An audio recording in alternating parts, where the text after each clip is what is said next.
Hey, guys, madada zetu kweli muumia. Mazee poleni sana madada zetu. Yaani kuna kisa kimoja kilitokea hapa Marekani. Ni sai na kama miezi kama mitatu. Kuna dem fulani alikuwa na mpenzi wake huko Kenya. So katika harakati za mapenzi venye wanaishi nini wakashauriana kuwa demu wasafiri ili wajiendelee kimaisha, wajenge, wafanye nini.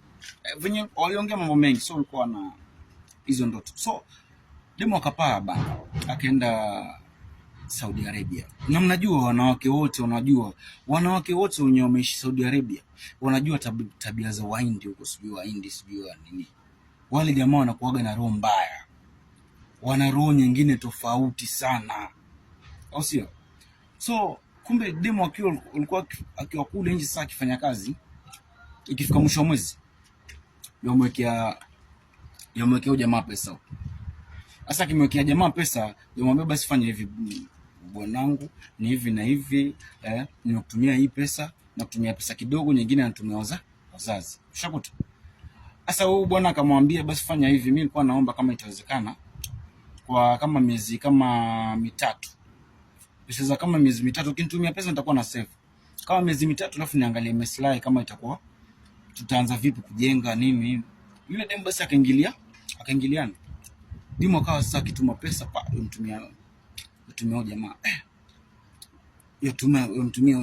Yomtumia jamaa. Mwaka ukaisha. Mwaka mmoja ulipoisha, sasa huyu msichana akamwambia huyu jamaa wake, akamwambia basi mimi nilikuwa naomba kama itawezekana unionyeshe hiyo mjengo wetu umefikia wapi. Sasa jamaa akiambiwa hivyo hajajua, wewe naye vipi wewe si unajua simu yangu ilikuwa na shida hivi na hivi na hivi. Demu akatulia akaona akasema sawa, acha nimwamini. Sasa demu akawa anamuuliza basi fanya hivi, at least pia ni una morale, nataka tu nione mjengo pale mahali umefika.